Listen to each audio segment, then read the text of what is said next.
Testing 1 2 3. Testing 1 2 3. Can you hear me?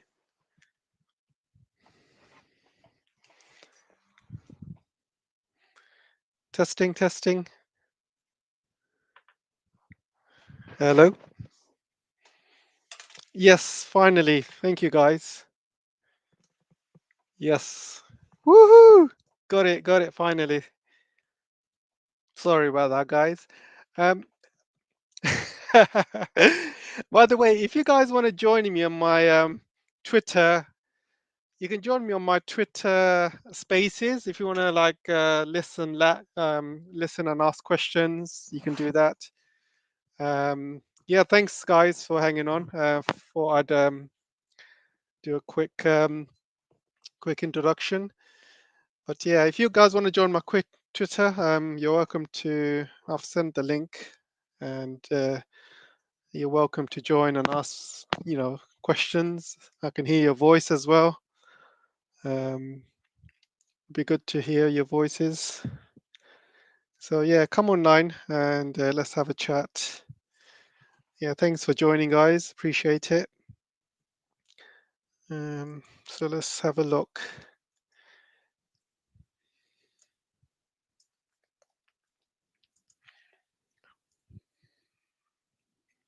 How's everyone doing? Good, good. So let me go around, see who's joined us.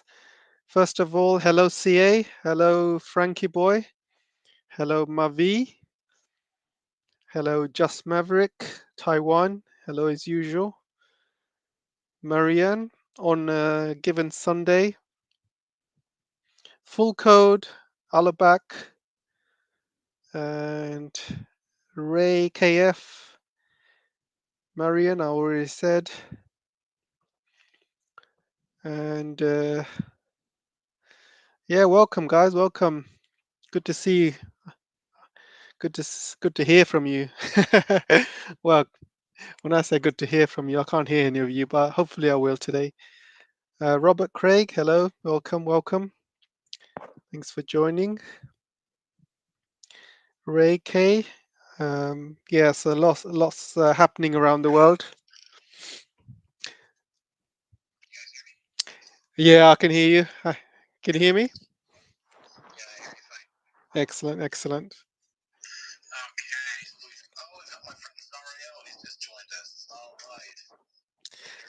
Oh, Zariel, is that from the Duran? Yeah, that's right. The name sounded familiar.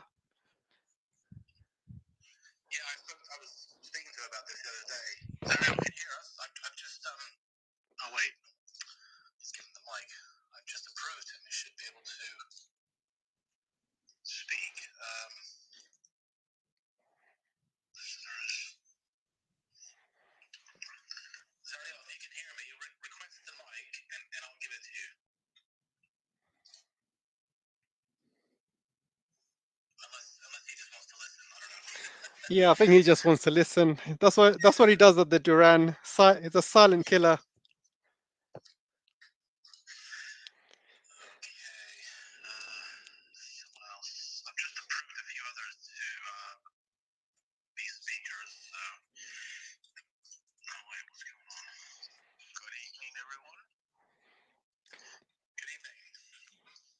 Evening.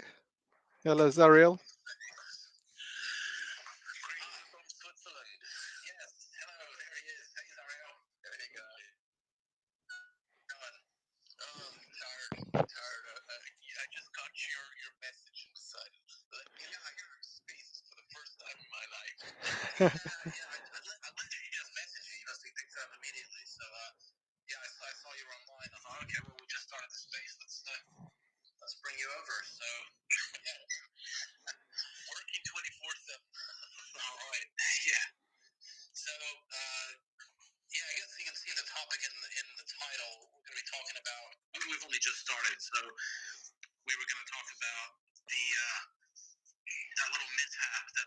the IDF had in Gaza, where they thought they were being smart and could demolish some residential buildings, only for it to literally backfire on them. Buried about 24 of them.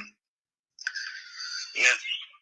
I think what happened was, I don't know if you've heard the story, but a resistance rocket fired at a tank nearby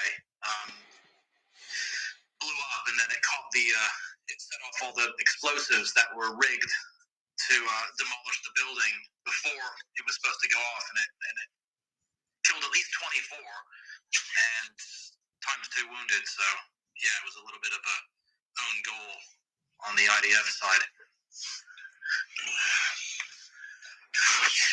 No, I did not hear about that, to be honest. Yeah, that was two days ago. Oh, sheesh. Yeah, so they've been busy demolishing buildings that have, for no reason other than they're trying to make Gaza unlivable. They're using the excuse of, it's a Hamas operation base. We need to destroy it, like hospitals and everything like that. Well, they're trying to make Gaza unlivable. They're using the excuse of, it's a Hamas operation base. We need to destroy it, like hospitals and everything like that. Well, I actually just heard on a news channel that 47% of all the houses in Gaza are actually destroyed now. They are unlivable. Yeah. That means that they will have to, tear them down or whatever. And when they rebuild it, the IDF says they want to rebuild it, or the Zionist state says they want to rebuild it. So that's they are thinking.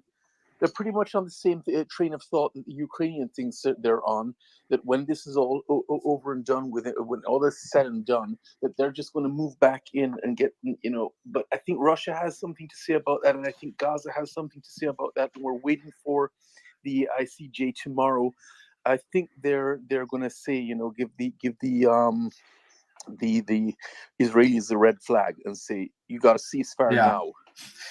Yeah. That probably will happen, but the problem is there's no way to enforce that. So it still is bad for Israel, but it's not really going to change the course of their behavior. I don't think. I think if it went the other way, it would encourage them to go even more genocidal. So it might help put the brakes on a little bit, but the thing is, like I said, there's no way to enforce any kind of ICJ ruling. I mean, the U.S. is the global policeman, but he's the most crooked policeman in the history of policing. So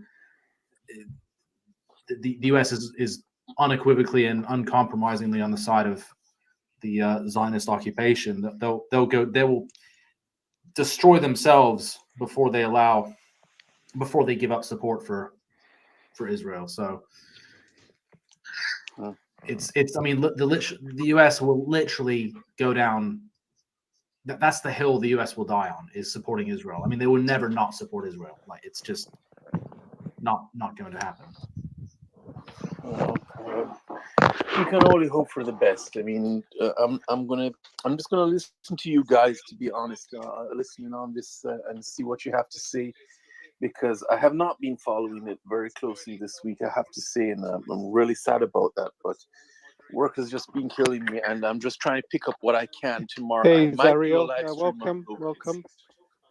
Thank you, JJ. Welcome. Speaking, but yeah, thanks for joining. I always wanted to put a voice to the person always moderating at the Duran, so welcome. Thank you. Yeah, we've got quite a few things to talk about today. Like Angry started off with the IDF bombing. I've been doing some research on this, and I found quite a lot of information here. And it looks like it was taken out. The whole building was taken out by one Hamas soldier, and excuse me. And it was a very coordinated attack.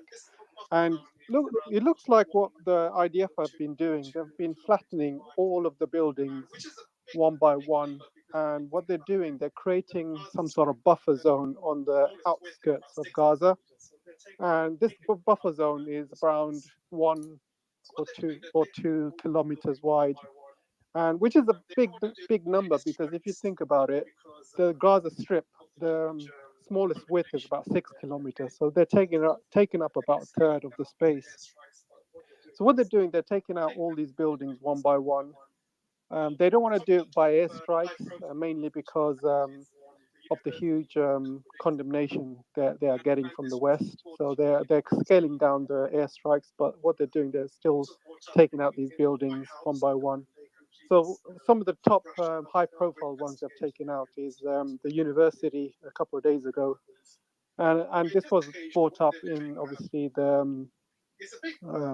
This was brought up in the White House, and they completely kind of brushed it off. Said, "Oh, we're investigating, and nothing really happens."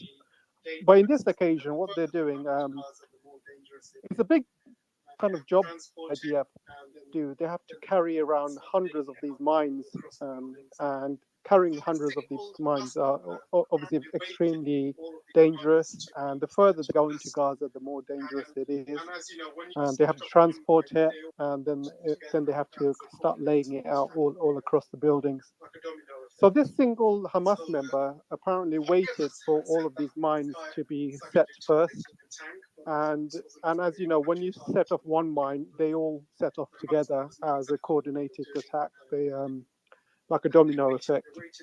So the IDF had said that this guy was actually targeting a tank, but this wasn't true. He was actually targeting the building because the Hamas members knew exactly what they were doing. And oh, really? And they waited until it was the right time, and I thought it was, and the whole building blew up all on top of these IDF members. The initial numbers, like you said, Angry, were about 21 members that got killed, and this increased to 24. And there are reports that this could be even up to 51 or even 54 from some newspaper sources as well. Mainly because I think Israel released 50. They said I think they released 54 members that got killed on the last 24 hours.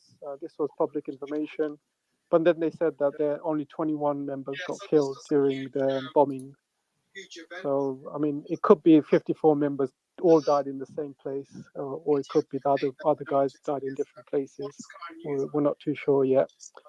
And so this was a huge event, but I think the idiotic thing that I've noticed is on Sky News. I don't know if anybody watches Sky News. It's absolutely atrocious. They came on the Sky News, and the reporters, her name is Kay Burley, I believe. And when she mentioned this piece of news, she looked extremely sad. And she said this was the biggest death toll in Gaza. She's completely forgotten about the death tolls in the Palestinian side. And whenever there's deaths in the Palestinian side, she's never this sad. She's always like neutral. But this occasion, she looked extremely miserable. It's almost like her brothers and sisters got killed.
these IOF soldiers that were rigging this building. Is that true? Then is it not? It wasn't a tank that was hit, and then it was that set off the explosion.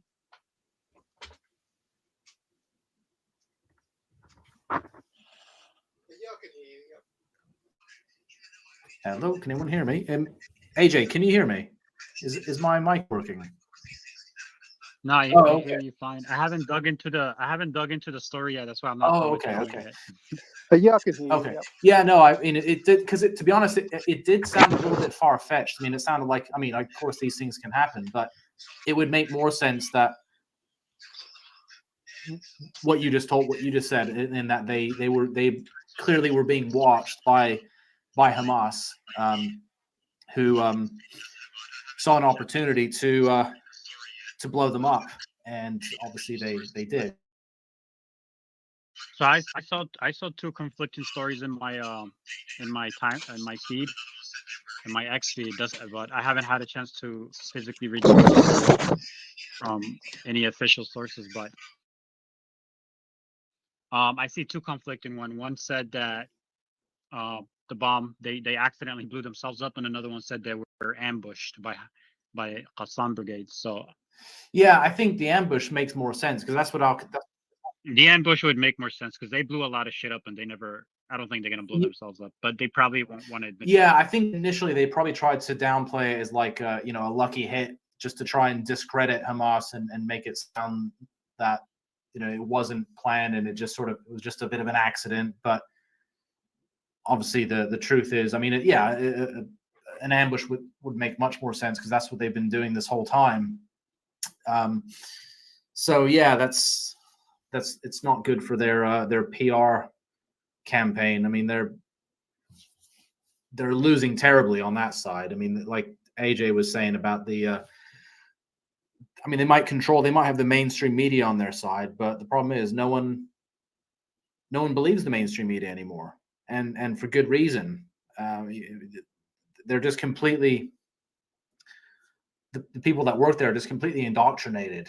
As AJ was saying, like the presenter sounded really kind of depressed. Yeah, they're giving us. Yeah, I mean, obviously, you can't really believe anything. They're script readers, and of course they're so indoctrinated that I think they genuinely do believe the BS that they're reading. I mean, they have to. If they didn't believe it, or at least in part, then I doubt they would be able to, because they need to have a consistent emotion with how they're presenting it. So they need to have some genuineness to what they're saying. If they really knew it wasn't true, then it would come across a different way. But it just goes to show how indoctrinated they are, because they still present Hamas as terrorists. I mean, it's really quite absurd, because when you think about past events, like let's go back to World War II, for instance, when the Germans were occupying France, for instance. I mean, that's just one example. They had all of Europe for the most part, but the French resistance were not called terrorists. They were called resistance fighters. Well, no, they were called terrorists by the Germans, right? The opposition, but history calls them resistance fighters, because they were resisting an occupying force, which no one even questions, right? So why is it such a surprise that you have these so-called terrorist groups that keep attacking the occupation? Why? Because it's an occupation. It's exactly that.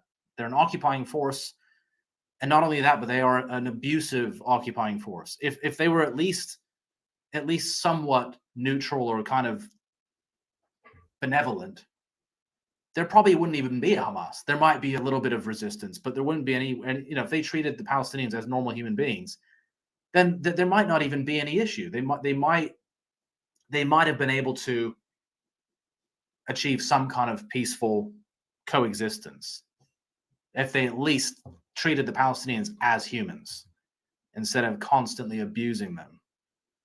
So these Zionists, they want their cake and they want to eat it. So they want to be able to treat the Palestinians like shit, and for them not to do anything, and to just sit down and take it.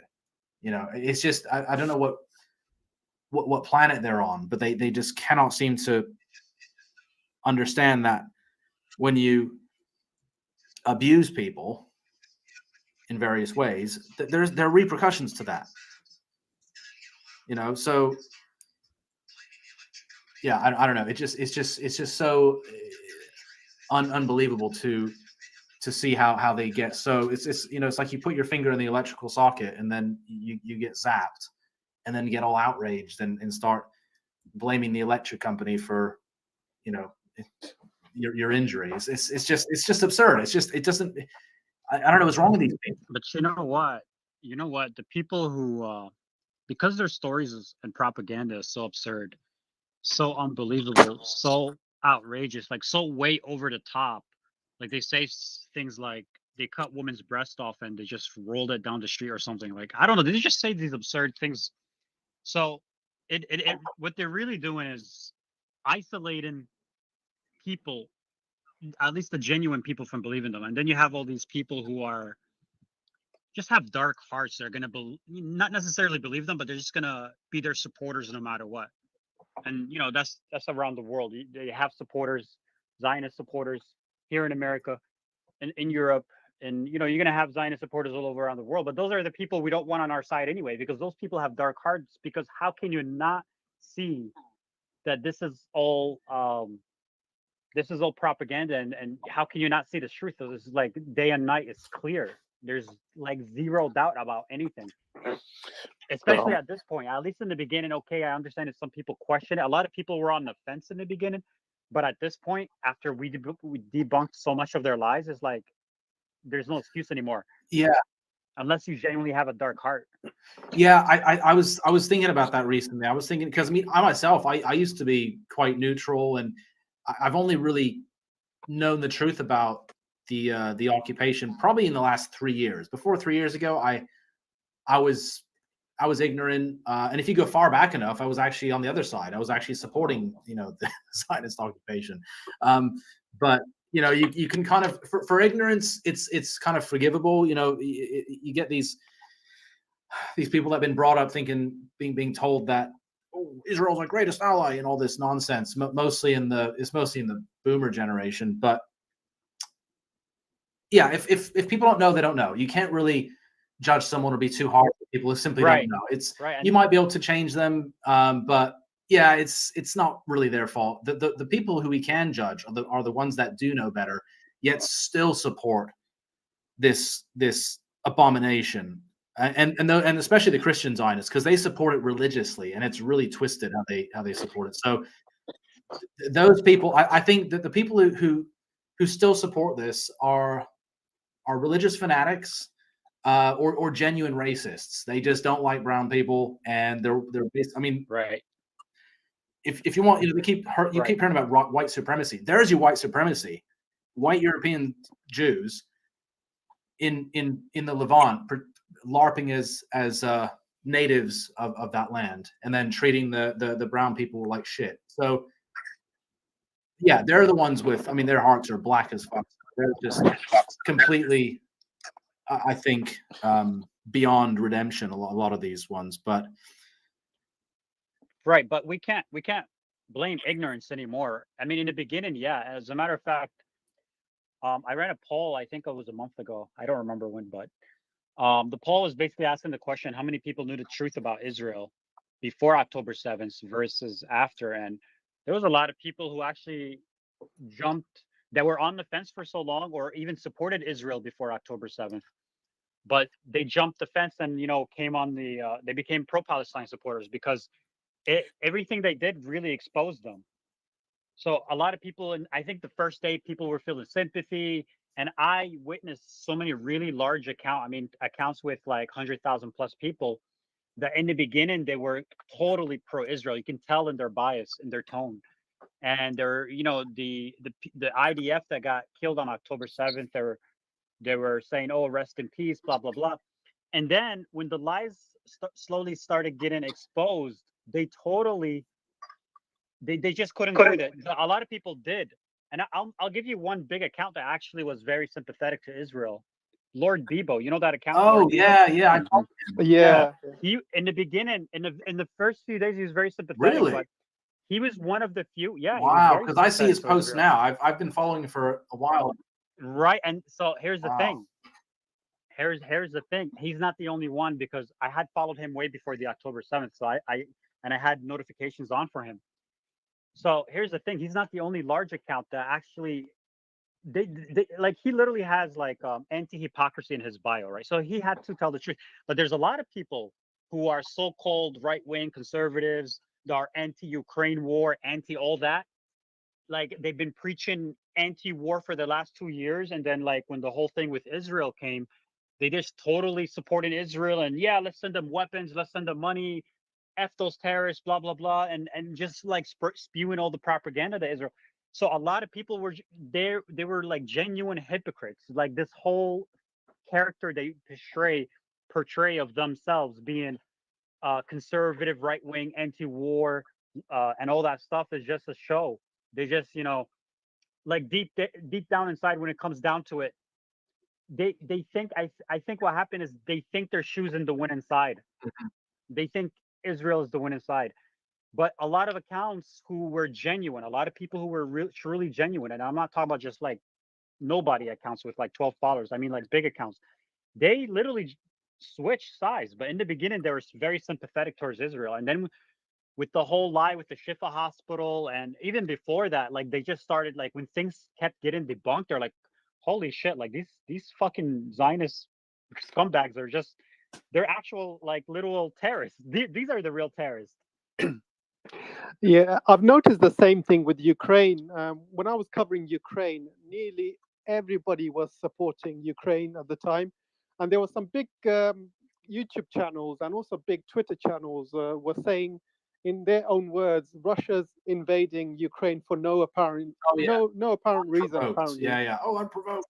yeah, and many, yeah, massive accounts. We're talking about millions of followers, and they're saying, "Oh, today, this morning, Putin decided to invade Ukraine for no reason whatsoever." So all of these accounts started like being pro-Ukraine all of a sudden, and during the course of the war, as they get more and more information, they started changing their minds. But but first of all, you shouldn't really comment on something like that without getting more information first. I mean, a lot of these people, they just go with the flow, don't go with the majority. They don't have they don't have like their own minds. They just go. They got the herd mentality. If people are starting to be more and more sympathetic, they'll be more sympathetic. But they will never have a mind of their own, saying, "Hang on a second, let me have a think before I post this."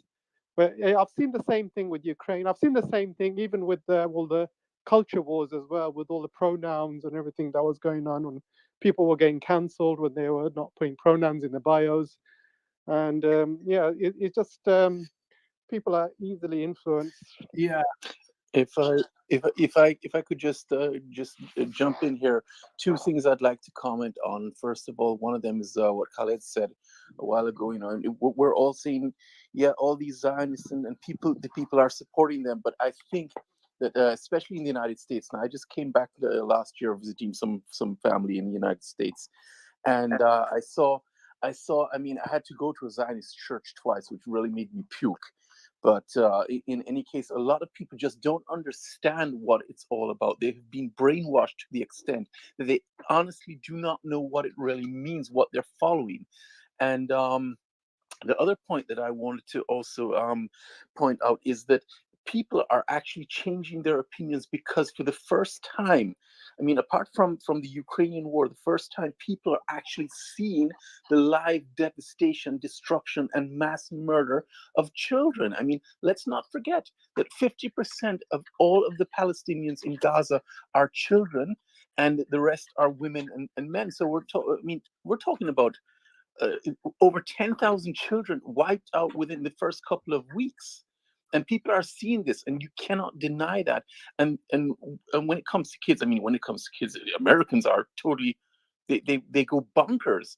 So of course they're going to change their opinions because they can't literally look at something like that and not feel sympathy for them, and then understand. Now they see the true face of Zionism, and that's why they're actually, changing their opinions. Yeah, I mean, anyone with any human decency and any shred of love of the truth will not be supporting the Zionist occupation. You can't. At this point, there's just no excuse for it. I mean, we're not being railroaded by the mainstream media anymore. We have alternative sources. So there's just absolutely no excuse. So this is really separating the wheat from the chaff, I think. So it's separating the decent people from the people who are not decent. Because at this point, I just have no respect for anyone who supports Zionism. I can't. There's just no, like, unless they really, you know, they're living under a rock and they just don't have any access to anything, and they're only going by their preconceived ideas, what they were told. There's just no excuse for it. I mean, if you're still supporting it now, then you just have to come clean and say, yeah, I'm a racist. I believe in an apartheid regime.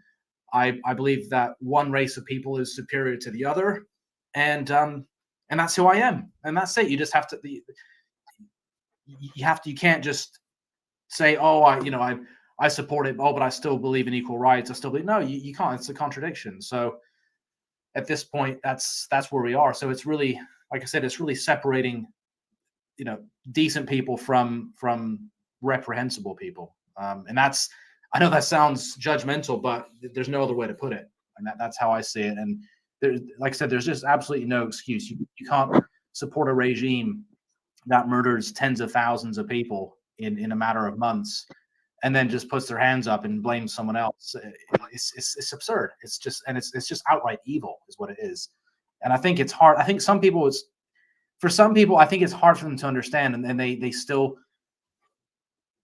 either they don't want to believe it because they think it's too outrageous, and they'll make excuses for not believing it, or I don't know. I mean, it's getting to a point where if you want to be, if you have any sense of morality, then you can't support that regime anymore. It's finished. Like the moral credibility of Zionism is out the window. It's completely gone. They've completely any shred of credibility has completely gone. There's no more excuse for it. Exactly. Shall we let somebody speak? Ruben, do you want to say something? Yeah, I don't know why, but it's glitching up. I can't really see who's talking or what's talking. Oh, now I can see it. I don't know. Anyway, I disagree with the angry Warhawk or whatever your name is.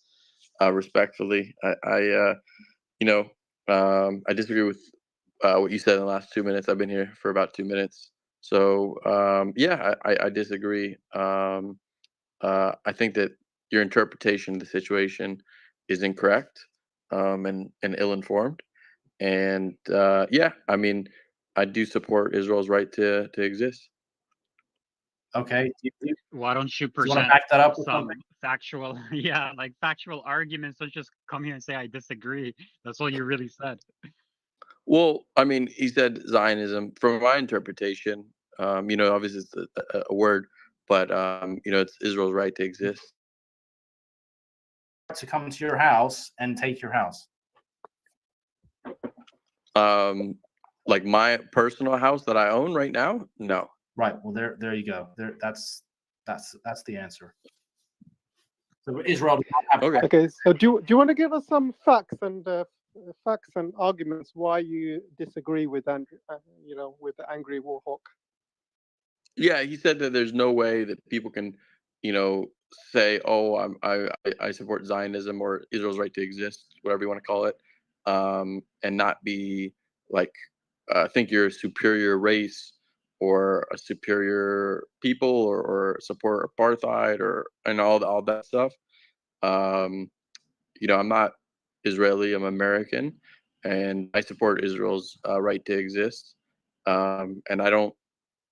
I think there's no race that's superior to others. I think that people are individuals, and that people have dignity and of all races and creeds and colors and that stuff. And so I disagree with that notion that if you support Israel's right to exist, that you think that a certain race or ethnicity or maybe religion, I'm not sure what he's referring to, is superior. So I disagree with that. Okay, so are you saying Israel is not a racist regime?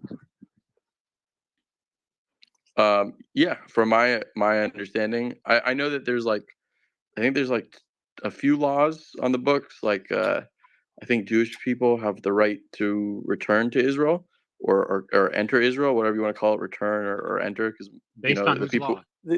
Uh, If I, Ruben, if I may, first of all, let's just clarify what Zionism is and what okay, Jew. yeah, that's what I was saying. From my understanding, it's Israel's right to exist. Oh, okay. Now, Zionism is a political movement, and if you look at history and if you study your history, you will notice that first of all, even if you look in the news right now, you're going to see a lot of Orthodox Jews all over the world protesting with the Palestinians because they believe that this is an atrocity. Second of all, Zionism is a political movement that was created around 1900 by Theodor Herzl in Basel, Switzerland, at the first International Zionist Convention, claiming to take this from the Bible, saying that the state of Israel is supposed to be, a country for the Israelites.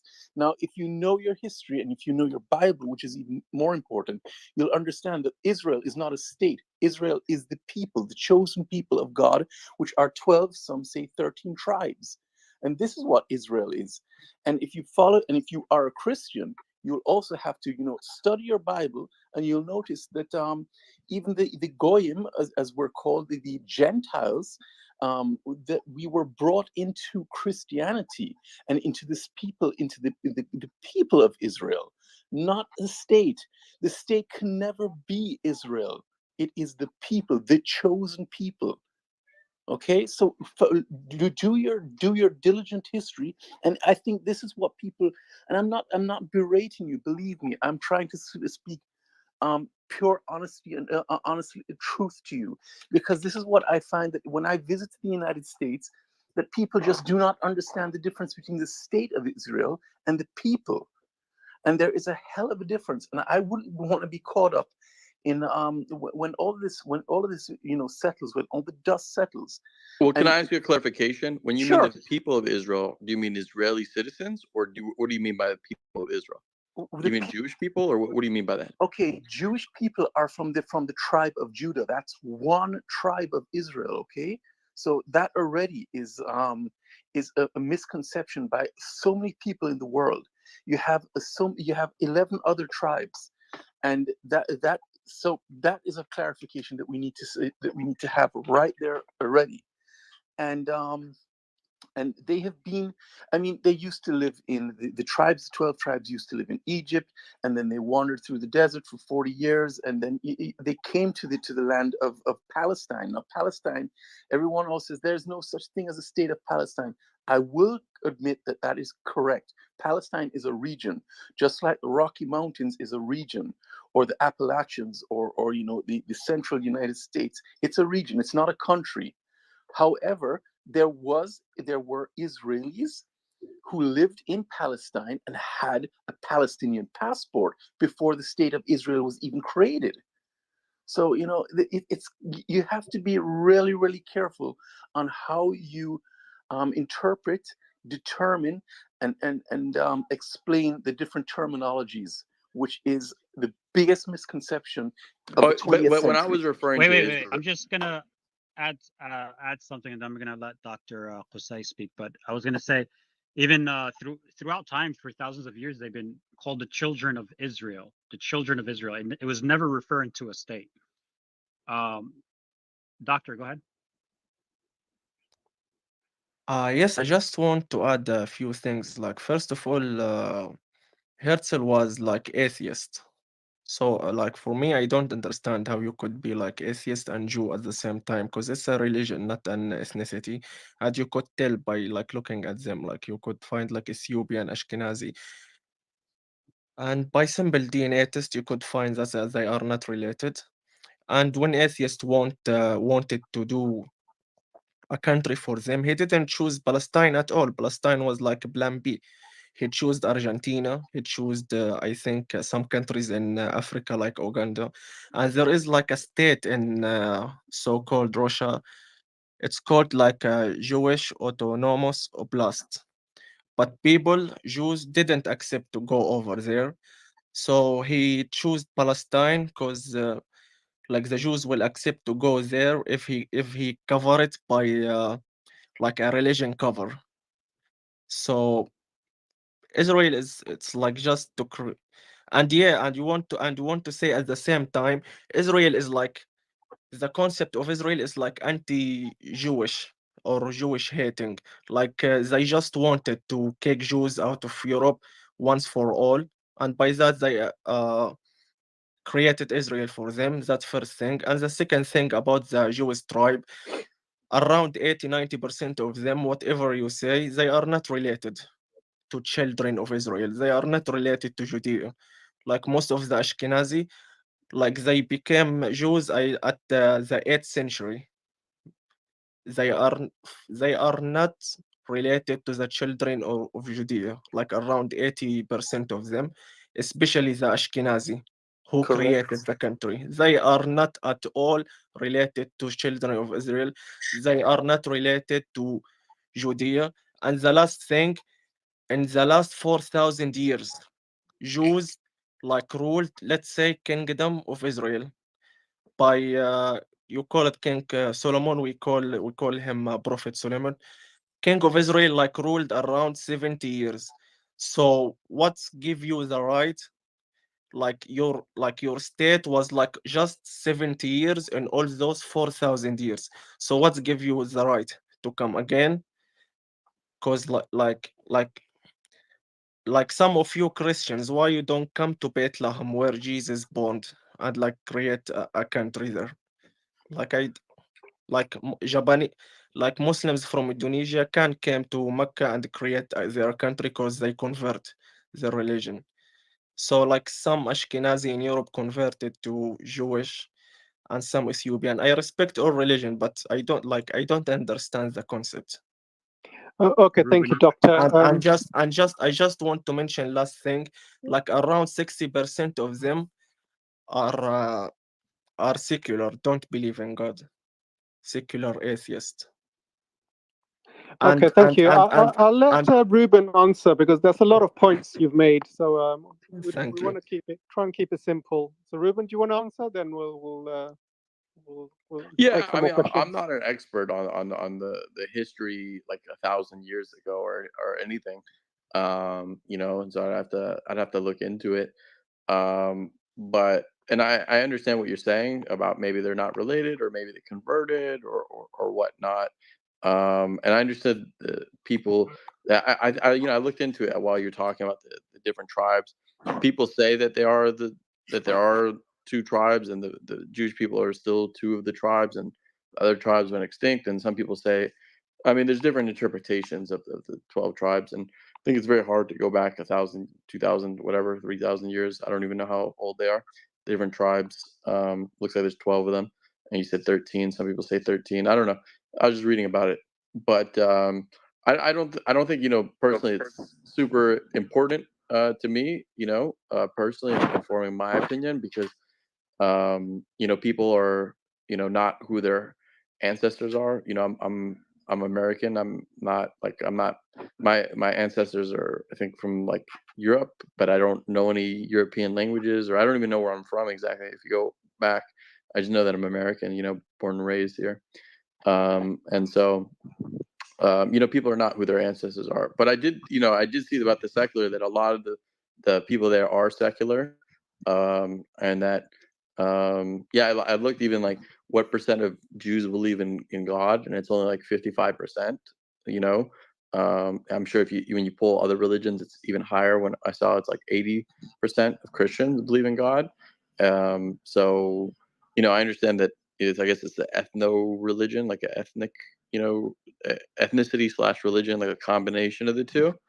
But yeah, I mean, I understood what a lot of people said. I mean, but I don't know if that goes into um, what point that is towards the current conflict. Okay, Ruben, I want to ask you a quick question. You mentioned that Israel has a right to defend itself and exist, but don't you think the Palestinians have the same right?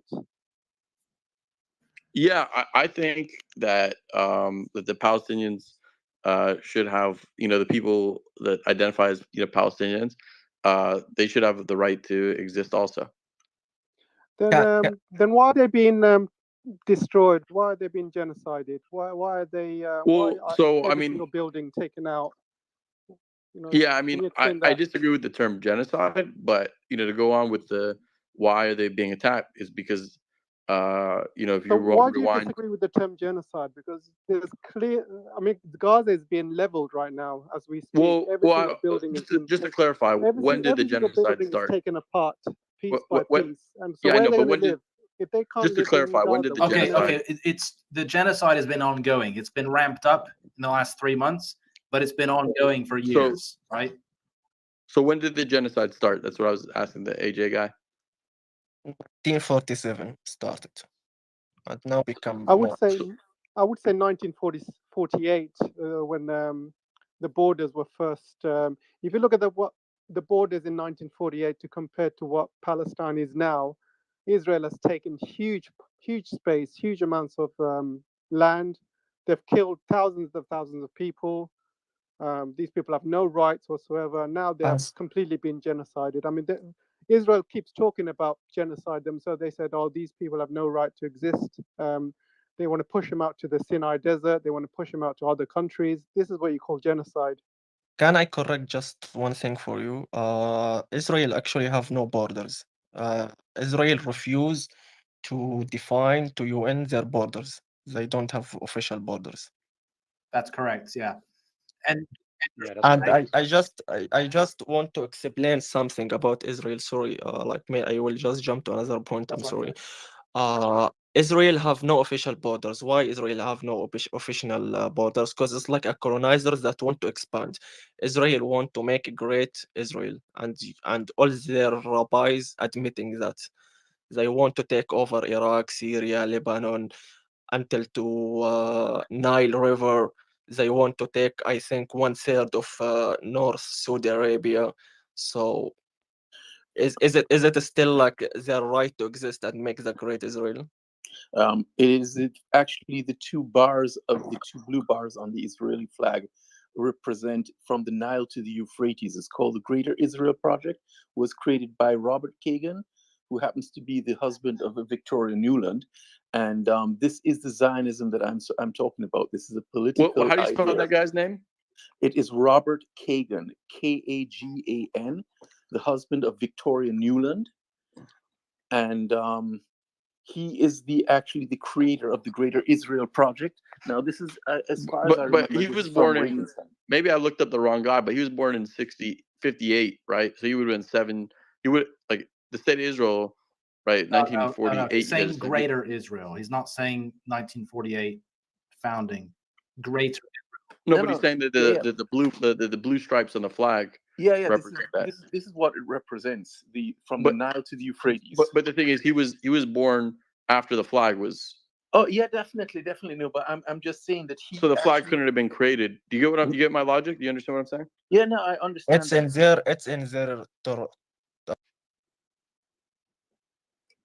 I think he cut it's in out. their The They've doctor always guy. look. He They've cut out. I'm always saying wanted. it's That's in true. their They've book. always wanted to have. They've always seen that in fact that's biblical. Now to the Euphrates. That's a biblical. Right. No, that could be the case, but I just wanted to, because you guys are saying stuff, and I'm interested, in learning and stuff. But I was just looking up that guy, and that's why the logic didn't make sense, because you're saying that guy's the one who created it. No. He created the Greater Israel Project. Okay. Maybe that was a misunderstanding. The GIP was actually created and coined So, by Robert just to Kagan. confirm, just so Yeah.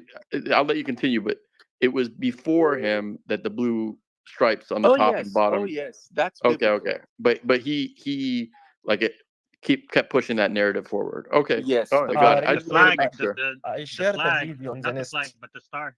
Guys, the star was from 17th century Prague, if I'm not mistaken. The star is actually even older. The star is everyone calls it the Star of David. It is not. It is It the is not the star. Star of David. It is the Star of Renfam, which is two triangles, male and female, and it's an occult symbol. You can find that. I mean, that is well over 400 years old. That symbol, and it But the actually Jews did not adopt it until they didn't officially adopt it until the Prague in 17th century. but it originates from ancient Egyptian and Babylonian paganism, Yes. and it's associated with occult magic practices Yes. and Yes, because Yes. what is it called, Zoroastrian and Druid religions. Yes. right, because we have to remember one Correct. thing: Judaism is an occult religion. Everyone thinks Judaism is the big brother of Christianity, but no, Kabbalistic Judaism, which is what 95% of Judaism is today, is a post-Christ, post-Christian religion created in reaction to Jesus, centered on the rejection of Jesus. So Kabbalah, which is what Judaism is, it's literal Satanism. And Yep. by the way, Ruben, I have Jewish followers. They interact with my content all the time, and I speak against Jewish supremacy. So this isn't necessarily to shit on a particular religion or anything like that. It's just exposing the narrative that's been brainwashing people. So Well, this I one mean, one Jewish person follower, said that. let me finish. This one Jewish follower who he used to have the so-called Star of David on his profile, and he took it off after he learned the truth about it. And he's a Jew. He's still a Jew, but a lot of Jews don't adopt that star. And there's even a lot of Jews who burnt their Israeli passport after they realized that their whole identity was based on a lie. So you clearly identify as a Zionist. You have to get educated more. So let me ask you a question first before you say you were going to say, do you support Hitler in the Jewish prosecution during World War II? No, and his persecution, I think, of anybody, Persecution. So Yeah. So did you know the Zionist actually deliberately triggered World War I when they approached the UK, and the UK was about to make peace with Germany, but they approached the UK and told them, look, just give us Palestine and we'll bring the Americans on your side, because the UK wasn't, Britain at the time wasn't capable of defeating them on their own. And that's what they did. The Zionists went and instigated. They got America to join the war just to be promised Palestine, which, by the way, did not belong to Britain to give to anybody. You got to remember, Britain occupied, or at least attempted, either occupied or attempted to occupy 95 countries out of 195 countries around the world. And they only ended up with what? They ended up with Britain. They couldn't hold any land. So what gave them the right to give Palestine away that wasn't even theirs?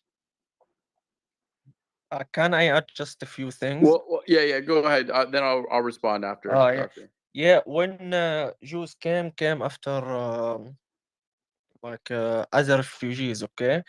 Then the British mandate, like, just I told you, actually it's the European dream to get rid of them. So they sent all of them because they kicked them maybe more than 100 times.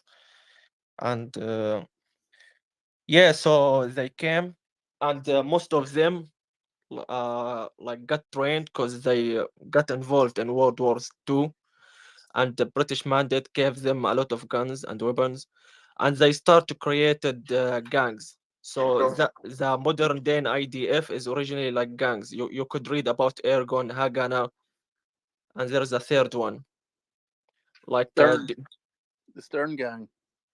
yes, and they actually bought only 2% of the land by there is some Lebanese businessmen. They were living outside, and the British start to pressure them by you can't farm this land, you can't come visit it, you can't. So they forced them to sell it, and the rest were I don't know how to say it in Arabic. In English, anyone could speak Arabic? No, not the moment. Yeah, You can try Google Translate. Just type it in. أوقاف إسلامية أو no not أوقاف إسلامية, أوقاف حكومية, like أوقاف إسلامية مسيحية. أوقاف. That's Awqaf. What is the? I mean like yes, charity lands belong to the government or to the religious a specific religious group. They stole it. Then in alone in 1948, those gangs did around 70 massacres, and they killed 15,000 Palestinians, and yeah, and destroyed hundreds of villages. And that day were called the Nakba. S- uh, and it was like rich culture, a lot of people over there, but they are teaching like the West and the Israelis that this country was like empty. It was a shithole. It was like mud, and they came and created. Like they did a lot of bad things. And about the Ergon, there was like the prime minister Israeli. He was part of it. He was called Menachem Begin. When the British mandate refused to get more Jews from Europe, this Ergon with Menachem Begin, they went and they blew up King David Hotel, and they killed around 90 person. A lot of them were British, and actually UK considered him and his gang are terrorists. And now, then he became prime minister, and he got like I think Nobel Prize peace. So like you understand like the joke. Yeah, I remember British people talking about the Zionists used to be the first ever world terrorist group, and I think they also sank a British ship as well. And this was way back in history. But Just yeah, Ruben, do you want to answer? Yeah, I mean, I honestly, I don't know too much about like some of the stuff that was said about like World War One, and some of the other stuff. So I don't, I have to look it up, and stuff. So I don't really know the answer, or how to respond to those.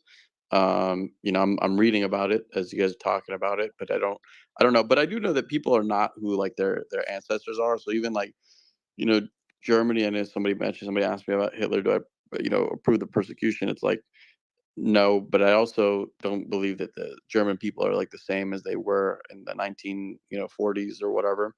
And I'm sure that people are not the same as they were in whatever 1915, whatever World War I is. And then I guess the response, because I was asked about the genocide thing. To me, I asked when does the genocide start, and people said 1947, 1948. And at least my numbers that I'm looking at, the Palestinian population Yeah, has okay. I'm increased going to since stop you right then. there. Listen, I've seen this argument. That's a fallacious argument. That's downplaying. That's downplaying killing. That's saying Well, that I'd like to finish. well, just because everyone else finished it. Ruben, that's what you're saying is false. What Israel is doing, because they're building illegal settlements on Palestinian territory. Well, Let I'd me like to finish the statement. Let me finish. No, because you're wrong, so I have to correct you there. But You're I didn't say anything about let's heard that argument. Oh, the population's gone up, therefore no. But I didn't say anything about no, building. but I never said anything about building. Let me explain to you why that is. Okay,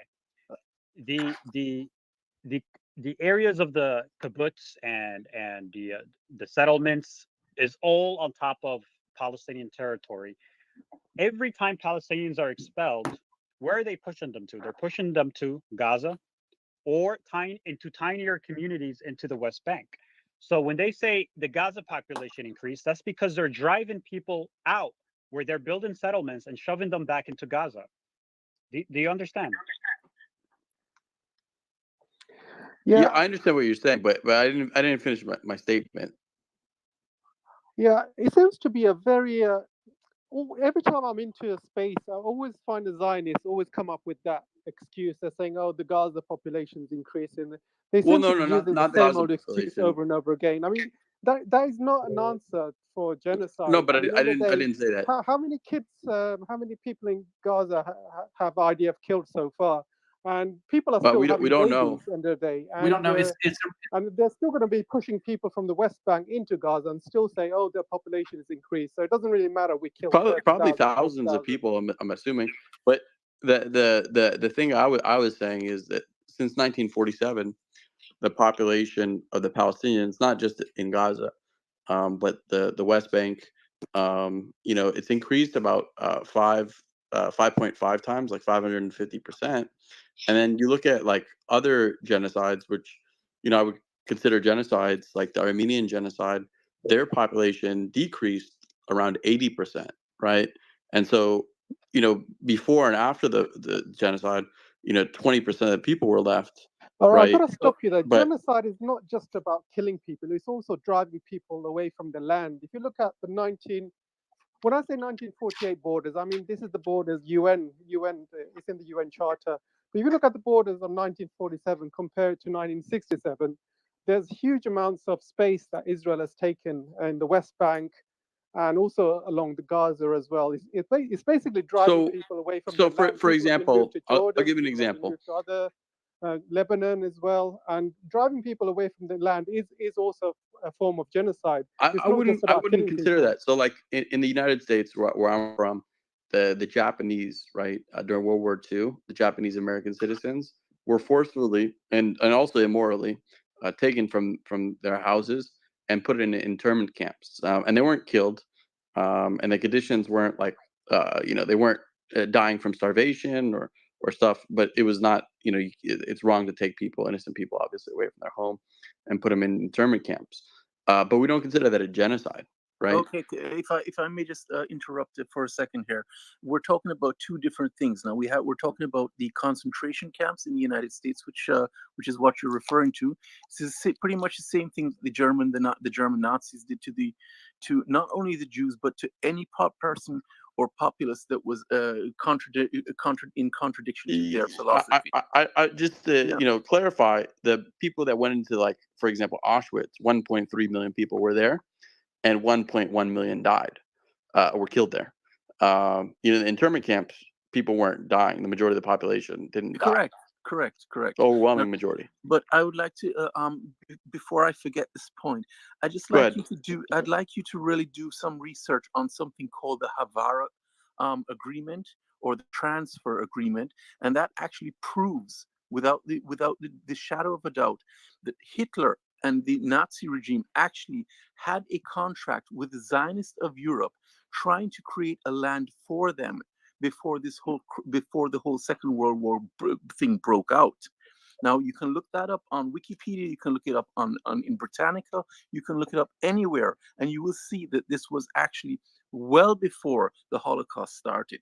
So as we're trying to help you here in a sense of, you have to understand history, because if you do not understand history, George Santayana put it very, very poignantly: those who do not learn from the mistakes of the past are damned to repeat them. And we're going down that path. And sadly, I have to say, and I've said this on one of my live streams before, because Israel was put through, let's put it, you know, through the Holocaust and tortured in the Third Reich as a child. So we're not even talking about a nation, as children. They now think that they have the right as grown-ups to do the exact same damn thing to the Palestinians that they had to endure. And of a country like Israel, or a people, I expect more. I mean, the South Africans could learn, so can the Israelis. Right. Yeah, And I this mean, guy has to learn history. You need to learn about Volk and the creation of Zionism. That's when the Jews created their race. And anybody can look that up. Volk Zionism. It's spelled VOLK. They created a race in the 1800s. I don't know what this guy talking about. It doesn't matter. What's wrong with you, bro? 25,000 people died. It doesn't matter that these people lied and they're not the real Jews. It doesn't matter. Those 25,000 lives don't matter to you. yeah, I'm not sure what you're referring to, but I was referring to Zionism. Let me say it again so people can look it up. VOLK. The Jews created their race. Prior to that, mankind knew the Jews as many races, and they were just a religion. Is that good enough for you? I mean, I'd have to look into it up. But my you can look it up right now. Volk Zionism. Yeah, Because you running up in here. You making me mad. Oh, it don't matter. People change throughout time. What the fuck is wrong with you? GDC, no, this is not what we want. I mean, actually, we're trying to educate here, and I think this is the proper way. And it is very infuriating. I understand this. This has been going on for so long. as we said at the very beginning of this stream, that a lot of people do not understand because they have been led down the path of blindness, and it's up to us people who have actually studied history and studied this era and how this whole thing started, to enlighten people who do not know and genuinely do not know, and they can change their mind. I mean, they can educate themselves, and that's that's why I'll never bash on someone who I think this gentleman, I mean, Ruben, is actually trying to understand. I hope, at least. And we're trying to give him, a little leeway of how to look for history and how to understand what's happening. So yeah, but to my point, like I was talking about the genocide. I can look into the vote. When I Google it, not much comes up. But anyway, I was going to say that when it comes to the genocide thing, I'm not doubting that thousands of people have died. I'm not doubting that. I'm just doubting the classification of genocide. Okay, now if you want a classification of genocide, go onto the UN website, go and look up the definition of genocide. And South Africa gave up an indictment of 80 pages, showing that not only 1 or 2 points of genocide, and only one has to be fulfilled to be indicted in front of the International Court of Justice. But they put up quite a few points. And the Israelis, the Zionist state of Israel, has surpassed all of the points. And you can, if you look up on media also, you can even hear Netanyahu and what's his Gantz and all of them saying that we want to, they're the Amaleks. We have to kill them. We have to rot them out. I mean, you don't see that, and this has been recorded on international press. Okay, so there is no question of the intention of genocide. It is an 80-page indictment in front of the International Court of Justice. But the thing is, since 1947, right? If you were trying to destroy a group, right, or the UN definition is a crime committed with the intent to destroy a group, destroy a national, ethnic, racial, religious group in whole or in part. If you were trying to destroy them, right, and their population increased 550%, right? Ruben, then that's not a very plausible argument. I mean, the population increases everywhere in the world. Are you expecting people not to it have doesn't. kids? That's what I was saying. So like Armenian genocide, their population decreased by 78%, right? The Rwandan genocide, they decreased by Yeah, but okay, Ruben, it depends 81%. on a time frame. You have to zoom in and zoom out. So if you're looking over a short period of time, the population must go down. Yeah, is there any time frame where the Right. population? So is there Well, any? here's the other thing, Ruben. You can't say, oh, well, compared to 1948, you're talking about 75 years. Forget 75 years. But I'm saying, is there any year period where the population decreased like 10%, 20%? Yes, this year and last year. So you think this year and last year that the population of Palestinians decreased 20%? Ruben, look, I'm going to move on from this argument because it's not even a plausible. It's not credible. No, but I mean, I disagree with that statement, right? 20%.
Now, to come back to the definition, they have to identify people underneath the rubble. They don't know who they are. So correct. That's why they give estimates. They can only verify they can only verify people that they know. So people underneath rubble, they don't know who's been buried. Who's correct. Not. That's why I was saying they give estimates. You have to put that number to probably probably another 100%. So I would probably estimate around 60, 70%.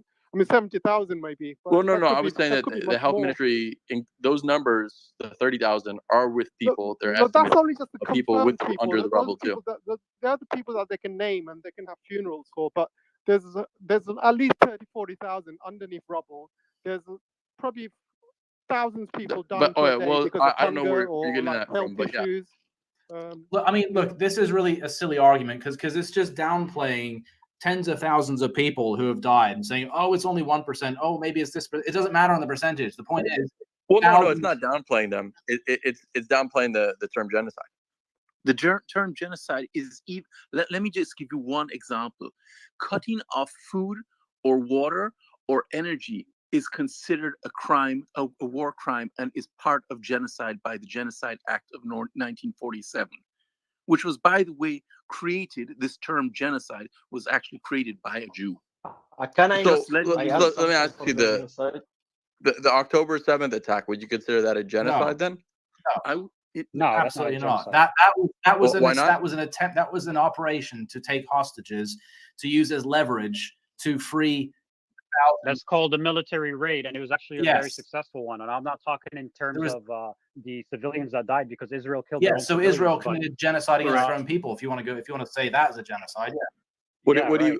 So you believe that Israel killed the 1,000 people?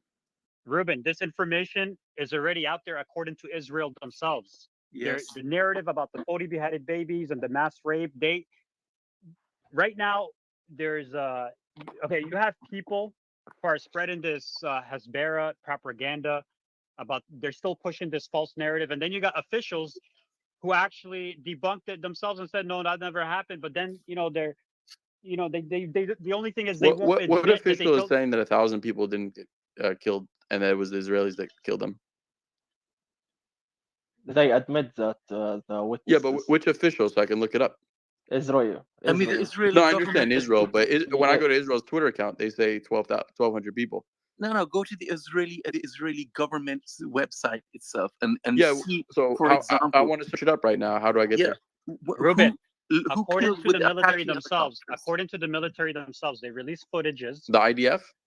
Ruben, Yes, there's footage of a helicopter gunship. Sorry to mute everybody, Ruben. One, I don't know where you bring this stuff was debunked a long time ago. Within the first week of this stuff was already debunked, but it just keeps getting debunked more and more, and their lies keeps getting exposed more and more.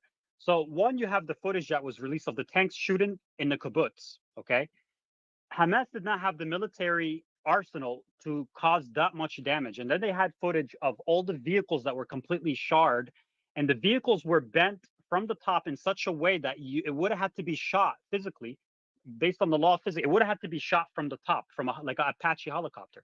And then you have the Israeli. I think you cut out. Sorry. Yeah, my headphones cut off. Now I'm speaking from a speaker. Do you guys still hear me? Yes. Hello? Yes, we can hear you. Yeah, we can hear you. All right. So, and then you have the Israelis that testified, the ones that were there, and they said no, the Israelis were killed by our own people, right? And then you have the testimonies. You could search this up. We don't need to send you a link, okay? You could look this up. You could even find it on Twitter. Just search it. Well, I just sent you the link. Let me finish about the helicopter thing. Let me finish, and then you have it's not true. And then you have the numbers. They keep decreasing the numbers. So first it was like 1,600 or 1,400. Now it's like 1,200 or something. But they also don't mention that 700 and something of those were IDF soldiers. So Hamas, they were targeting soldiers to exchange to release for hostages. What happened? The Apache helicopters came. The tanks came, and this is according to their own news media. This is not according to me. It's according to their own news media. They were ordered to just shoot because they couldn't differentiate. They went wild. They couldn't differentiate between militants, Qassam militants, which is the military wing of Hamas, and civilians. So they just killed everybody. They shot everybody. It's called the Hannibal. Let me go back to the. But I about the helicopter and the Apaches. I just sent you that's not true.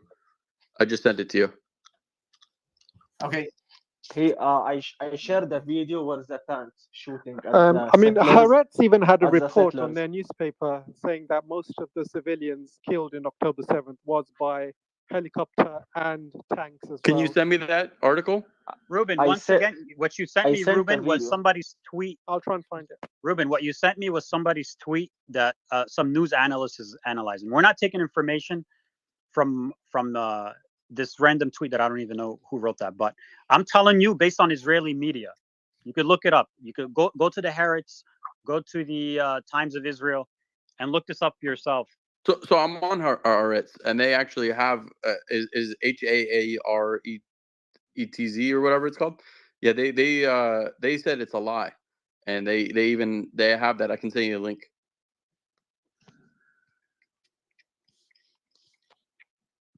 I I'll shared send it to you. I'll just DM it to you. I shared 2 videos on the nest about the tanks shooting the kibbutz for settlers. I find it hilarious how Haaretz actually says that it's a lie.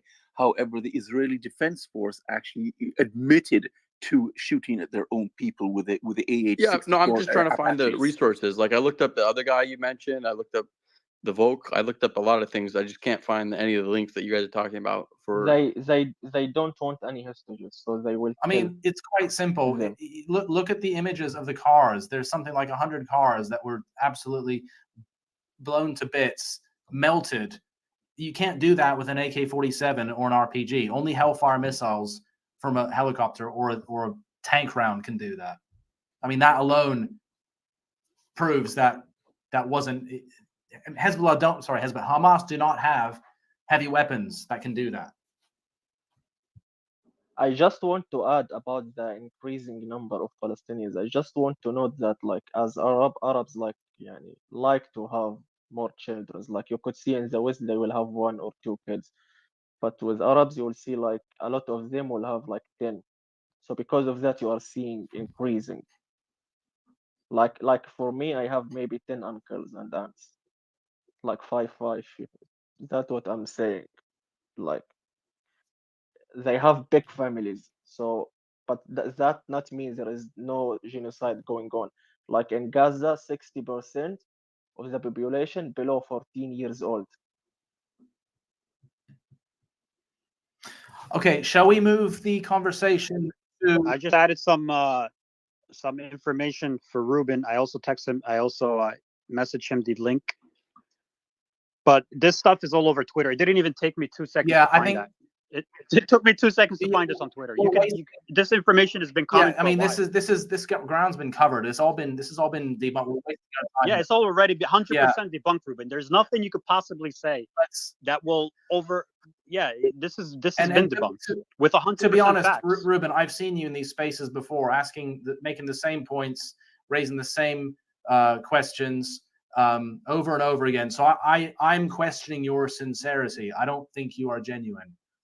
Okay, so let's move on to let's talk about AJ. We were going to talk about Iran last time, but we didn't get round to it. Shall we steer in that direction?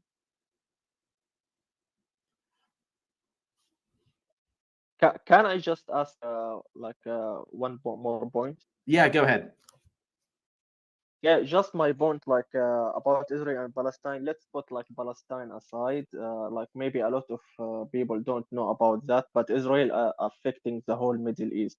So my question is, how many millions dead is enough? Because Israel wants to be the most powerful country in the region. America had to make a lot of wars everywhere in the Middle East. So yeah, it's to destabilize, it's divide and conquer, it's to keep the other countries from off. Yeah, so how many millions of civilians should die so Israel can exist? So and a lot of their politicians said 3 countries should be destroyed: Iraq, Syria, and Egypt. And two gone and still 1 left. So Israel making a lot of mess in the region. Israel is like an office for America just to make sure this region is destabilized. Yes. So like the moment Israel fall, all their puppets, rulers, presidents will fall with them. And actually is that what all of us want. Okay.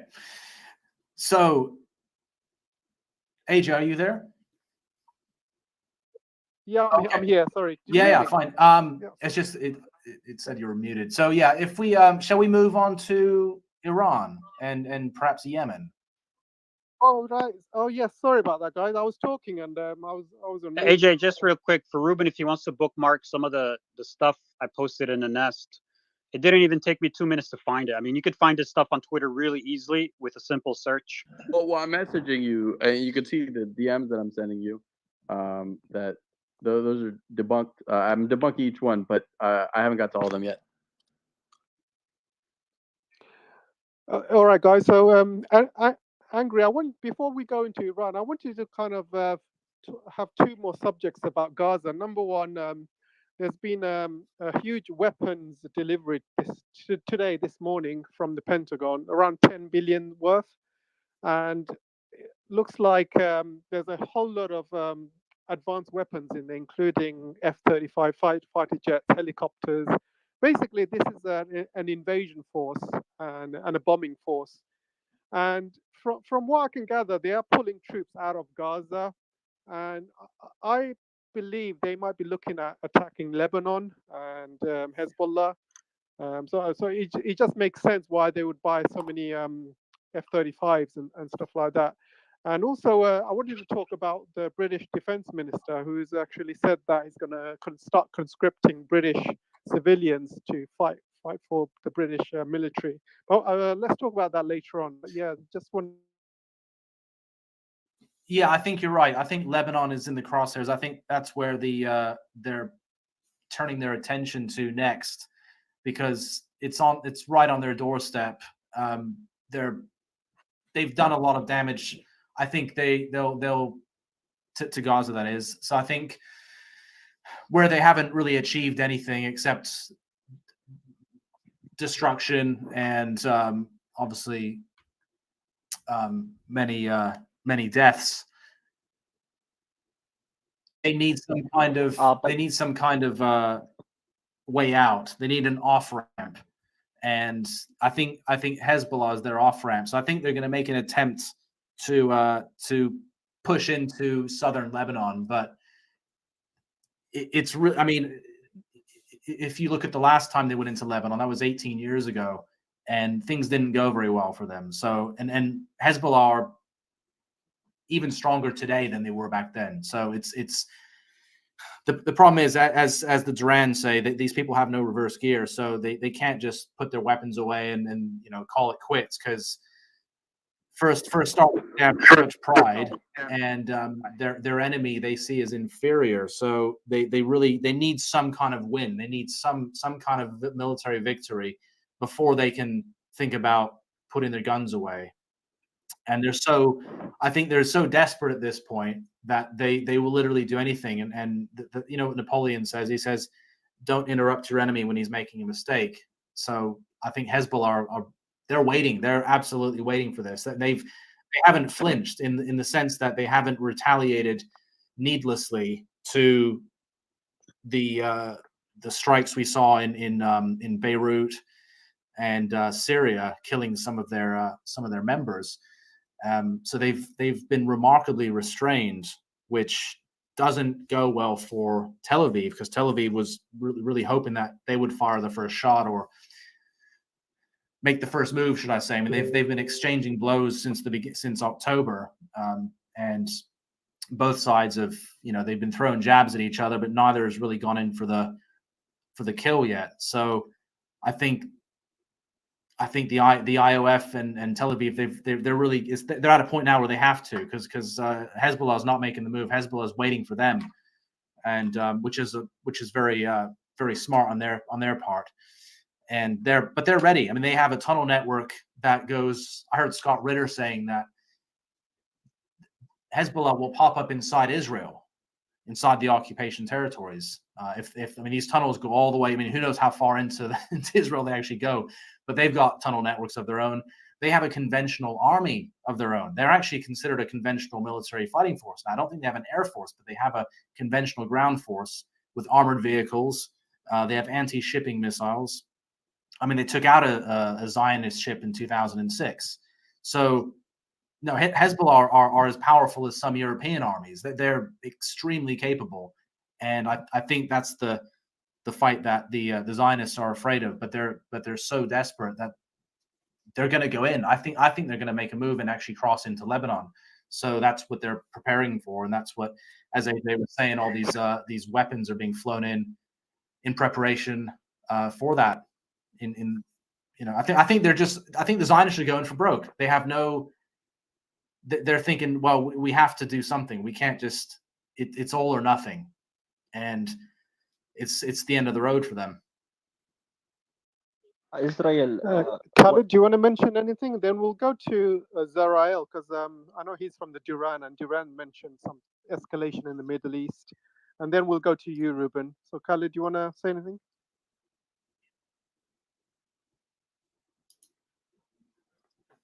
No. Khalid, you're on mute, I think. Okay, let's move on to Zarael. Sorry. Oh, okay. Sorry, I was doing something real quick. I'll come back to this later. Just skip over me for now. Okay, no problem. So Zarael, you're on Duran regularly, and I saw a Duran piece yesterday saying there's an incoming Middle Eastern escalation. So do these weapon deliveries fit to that? What's your thoughts?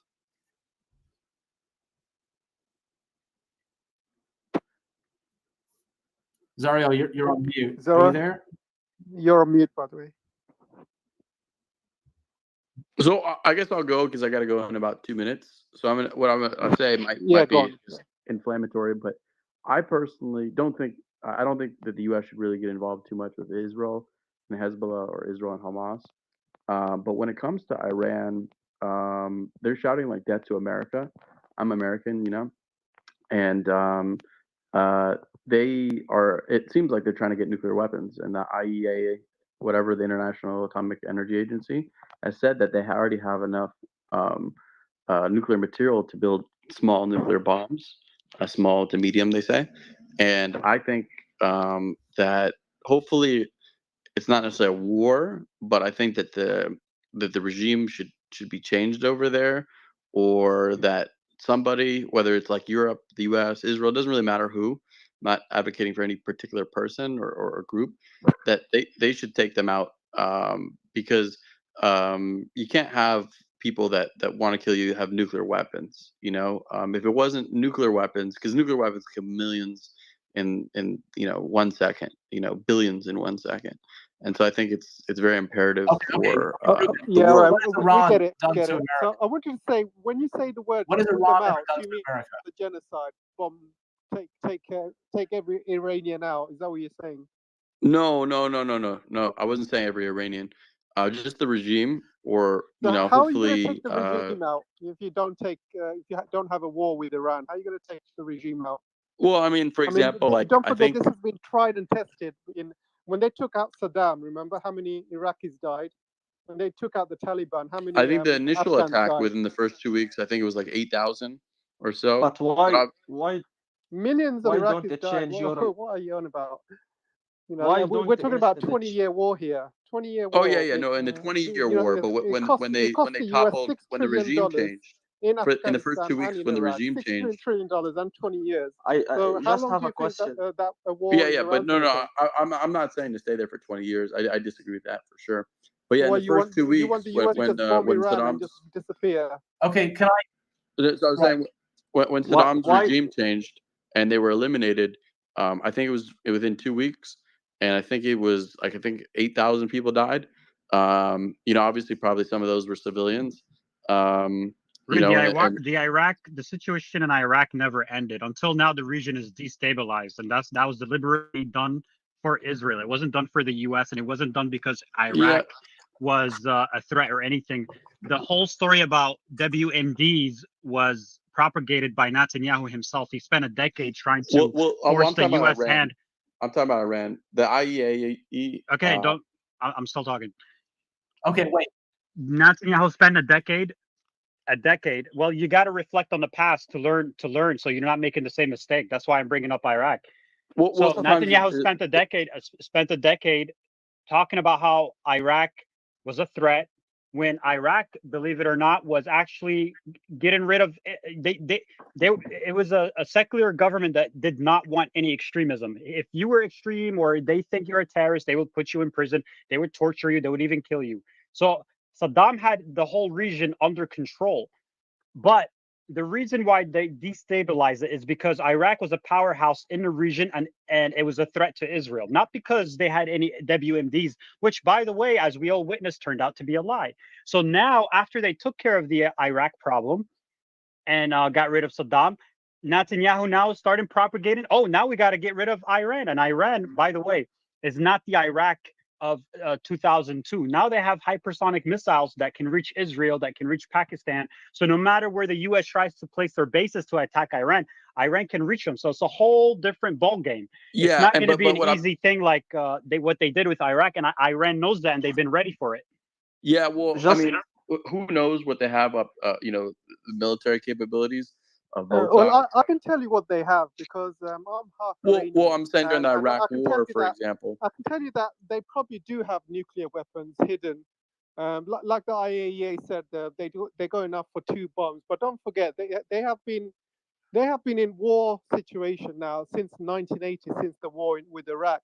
At the time when they had a war with Iraq, Iraq was given chemical weapons, and they were throwing chemical weapons at the Iranians at the time, and the West pretty much ignored it because Saddam was the West's friends at the time. So the Americans and the British and the Europeans actually armed Saddam to the teeth to fight the Iranians, and he gave them chemical weapons, and I think I've got a lot of relatives who actually got hit by chemical weapons at the time as well. So at the end of the day, the Iranians still managed to fight, even with primitive weapons. They still managed to drive back the Iraqis, and obviously they turned on the Iraqis obviously after that. But I can tell you, since the 1980s, the Iranians have been absolutely they have been in war state. They know that the Americans and the Europeans and the British are after them. And since then, they have been stockpiling on missiles. They've been stockpiling on weapons. Yeah, but my concern is really with the nuclear. Okay, can I? Plus the Pakistanis. Yeah, so like I think that the ability to kill billions of people, right? It's with nuclear, right? Whether you're a small nuclear country or a large nuclear country. What I'm trying to say to you is Iran probably has nuclear weapons. I mean, obviously they haven't made it public yet, but they probably have. I mean, I know. Yeah, I mean, we don't have access to classified information, but from the information that we have access to, right? People say that they don't have them. I'm hoping it's correct. No. Look, Iran is not stupid. They're not gonna disclose every single no, of course not. Facility. They have nuclear facilities underneath mountains. They have military bases underneath mountains. They have been preparing for war since the 1980s. Yeah. But what I'm saying is we don't really have access to this information. And even if Iran gets attacked, even if Iran gets one attack by the US, they could easily go nuclear by the next day. Say, you know what, we're under attack. That's what we got to prevent, right? So they have enough nuclear material to make enough bombs. Okay, Ruben, let me ask you a question. What has Iran ever done to America? Yeah, I got to go in 2 minutes. What has Iran ever done to the United States? What do you mean? What has Iran ever done? They're right now they're shouting death to America. Right. So we're gonna go blow up a country and kill millions of civilians because somebody shouted death to America. No, not millions. By the way, we have something in the U.S. called freedom of speech. People say all the time, "Fuck the Arabs, let's whatever, let's kill them." It's the same thing you're doing now, right? No, but it's not. What you're saying right now. Wait. It is the same thing. What you're saying right now. Let's go blow up Iran. And you actually want it to happen? Okay. But how is that any different from them shouting death to America? No, it's not any different though. Because the thing is, I'm not going to allow that because you're saying I want to kill millions of people. I'm not saying that. So what do you think is going to happen if the U.S. goes to war with Iran? Who's going to get affected? I'm saying to Iran has a eliminate population. the regime. Iran has a population of 60 million people. You know what's going to happen? Millions of people are going to go into famine. I understand what you're saying. Ruben is saying he wants to regime change with some kind of coup, bloodless coup. Okay, I get it. But why? Why would And by the way, it's not 60 million people. There's a Why, lot more okay, than 60 million people there. why would we want to check? What is Iran? How is Iran a threat to America in any way? How? Well, that's what I was saying. So when it comes to nuclear weapons, right, throughout the humanity, I mean, even rockets and all these other things that we're talking about, they don't have the capability to kill billions. Like, nuclear weapons do. Okay, And so does North Korea have nuclear weapons? So why is yeah, US not yeah. hitting North Korea? And so to that point, yeah, North Korea, right? Like, if the world ends one of these days, right, the chances that it was North Korea is a high chance because they're a Yeah, hostile but why country. are you not But talking for? Why are you not saying go to North Korea and attack because North they Korea? already Why are you not have saying nuclear They have weapons why are nuclear you and their saying weapons attack capabilities. as an Iran? Yeah. It's a preventative measure. No. I understand what you're So saying. Iran, I if understand what you're saying. Iran has nuclear weapons, I mean, Iran, they want nuclear weapons. Oh, if they have Yeah, them, then it might be that's too right. late. But Yeah. for them, no. Let's go back to the question I said before. What is Iran? How can Iran hurt America? There's nothing they can do With nuclear weapons. That's Right? what I was Okay, saying. but They don't have nuclear weapons that they can can't reach well, the do. United States. But by the way, the U.S. does have nuclear submarines strolling the sea that could reach Iran at any moment, right? For This is a sure. I 24/7. agree. They can reach any country. Right. So the Can I U.S. is inter- actually a bigger threat to every country than So Iran is to the also, I know, United but States. but the thing is, right now you have 10 nuclear armed countries. I got to go in 30 if seconds. Iran But strikes right now you have 10 America, nuclear armed it's countries. because America. You have 10 nuclear armed countries. Adding one more is not a good idea. It doesn't even matter. Even if another country like Italy wanted to get nuclear weapons, maybe they do. But I'm just saying it's not a good idea to add more people that have nuclear weapons to more countries, let alone a regime that Yeah, is What about spreading Israel? terror throughout the world. Anyway, thank you. I gotta go, but All maybe I'll right, be back. he can't answer that question, so he's going. So Yeah, I you're gotta. You want? 100% right. What Just about 'cause you Israel? said it, I'll Israel's answer got one nuclear last question. weapons. What's the question? Yeah, he said, what about Israel? Because Israel Well, has they nuclear already have weapons. nukes. The same thing with Yeah, North Korea. and They not already only do have they And nukes. have they're nukes, saying that they they threaten have to. nukes at Gaza. They're the only ones in the whole world, maybe besides Kim Jong Un, who just he's like he just plays these little propaganda videos for his people all the time, but they're the only ones who ever actually threatened to use it. And But they didn't admit. they also have something called the sensing option, which is if the territory that they stole in Palestine, if it ever gets overrun, they have the Samson option, which is basically they're going to throw nukes at every country, including the ones that invaded them, including Europe, if they could, including if they could reach America, they would. And this is why the less nuclear weapons Let me in a finish. country, less nuclear armed countries Ruben, is let me better. finish. They believe that if they go down, all of us deserve to go down with them. So who's the bigger that might be threat? the case. And the thing is, that's the thing with any other nuclear armed country. I don't want to see any more nuclear armed countries. That's what I'm saying. You Thank want you. to Have a great all day. the governments of anyone that may become nuclear armed before Yeah, they anybody come. that's trying to acquire nukes. So anyone, everyone around the world, Thank then, you. yeah. Correct. Yeah, the entire Thank bloody you. world apart from America and those that got nukes. Yeah. So the danger is the nuclear No, weapons. besides the ones The that already only have country it. that's used. Yeah, Besides so the countries with nuclear weapons are safe. Those without are the ones you want to attack. Correct. Yeah. You understood what I'm saying. And think about that, mate. Really, think about that. I did. Thank you. I appreciate it. I gotta go. Have a nice day. Yeah. Zarael, you had your hand up. Did you want to say something?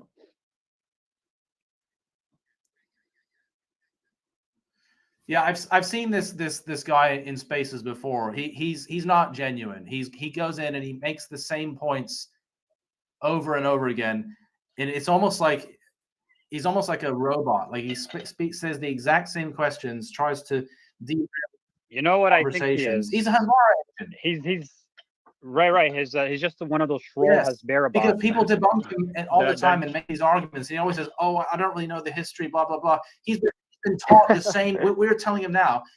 He's been told over and over again. He's just going in here. He saw a new space and saw an opportunity to try and derail it.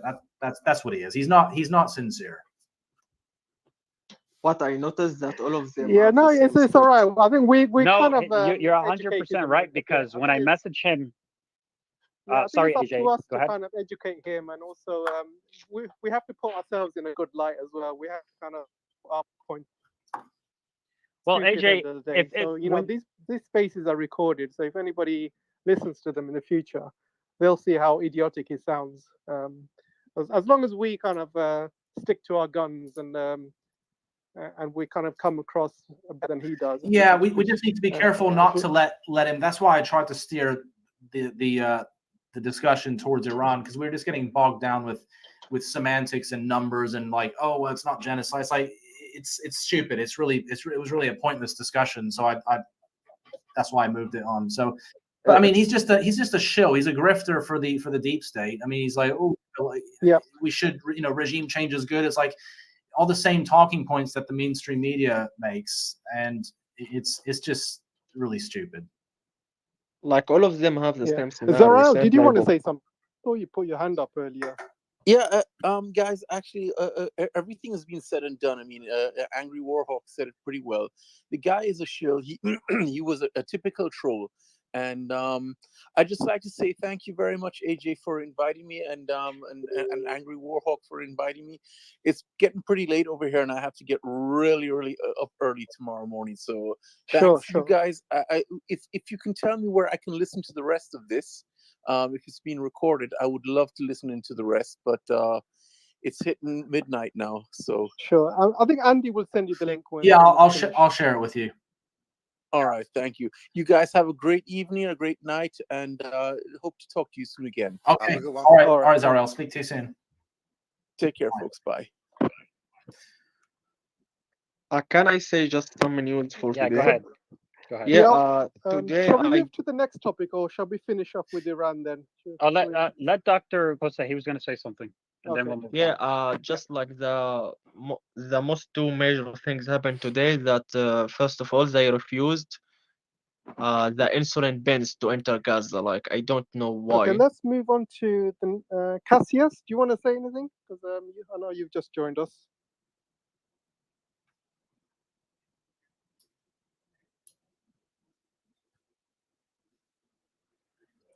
Cassius? AJ, who are you talking to? I don't see anybody with that name. Oh yeah, no, I can't really read the first part. It's second one is Cassius, Brutus Cassius, I think. He's the one with the rainbow flag hat. Oh, okay. Brutus. Yes, Brutus Cassius. Can you hear me, guys? Yes. Yeah. No, I just had to butt in with that Rubin guy because he was just talking rubbish. I mean, the point is, at the end of the day, his logic should have been, if you follow that way, we should have regime changed Israel a long time back.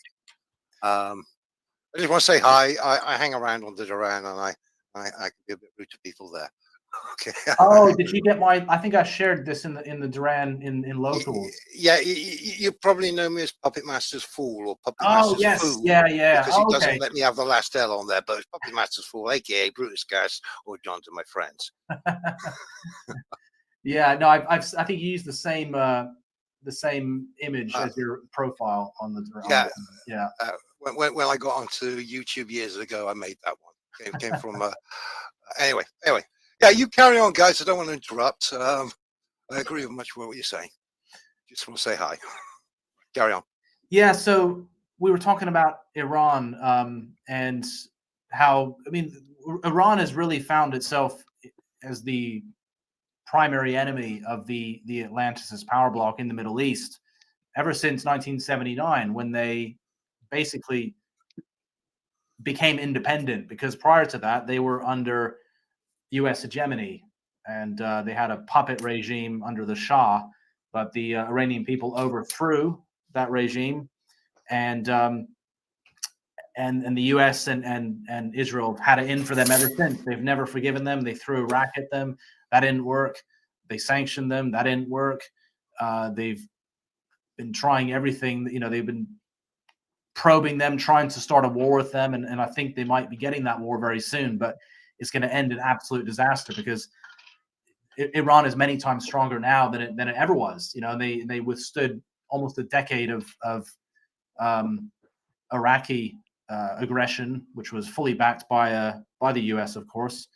And as AJ was saying, they were using chemical weapons, and it was really quite it was extremely brutal with very little land, gained or lost. It was pretty static for most of the time, and but yeah, Iran survived that. So, and that was when Iraq had a huge army, and Iraq was heavily was militarized and built up into this huge fighting force, much like the Ukraine was in preparation. I mean, they did exactly the same thing to Iran using Iraq as they are doing to Russia using Ukraine, and it's not working. I mean, they keep trying all these they use these proxy wars to take on enemies that they can't take on themselves because, well, a number of reasons. Remember, the American public since the Vietnam War just won't tolerate huge numbers, or I wouldn't even say huge numbers,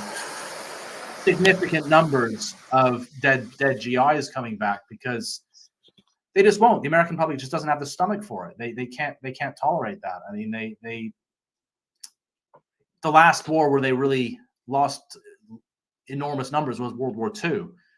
I think the death toll on the U.S. side was 400,000, which is huge. But I mean, it's actually a small fraction when you compare it to the other belligerents, such as Germany and Russia. And then, of course, the Vietnam War, which was the first real televised war. And since then, if you look at all the wars America's been involved, they've had to use sort of asymmetric, proxy, all these other different methods of engaging their enemies, because they can't fight conventionally. And let's not forget that the U.S. is not a land power. They are primarily an aerospace and sea power, just like Britain. So on land, we're led to believe the U.S. is this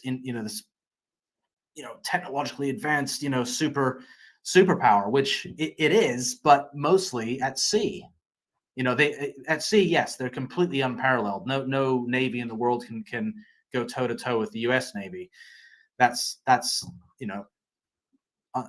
you can't dispute that. But on land, it's a completely different scenario, especially in the hinterland. I mean, they can take on coastal regions. They can invade anywhere where they can be resupplied and supported by the Navy and the Air Force. But if you go into the hinterland, especially the heartland, if you know about the heartland theory, such as Russia, then like if the U.S. went into Ukraine, even if they committed their entire military for the cause of Russia and they went into Ukraine, I don't think they would succeed, because they're not a land power. They might have enough manpower to put up a good fight, but remember, they'll be very, very far from the coastal regions. They wouldn't really have the air support they would need, except from local air forces such as Poland, the Baltic states, and whatever left of the Ukraine Air Force. This is why they were very, very intent on taking the Black Sea and turning it into a U.S. naval lake, because had they done that, that could have helped them in at least securing a toehold in Ukraine and southern Russia. But they couldn't. So, and that opportunity is now past. So, yeah, the U.S. is not a land power. They struggle on land. That's why they can't really, they got bogged down in Iraq. Things didn't work out too well in Afghanistan.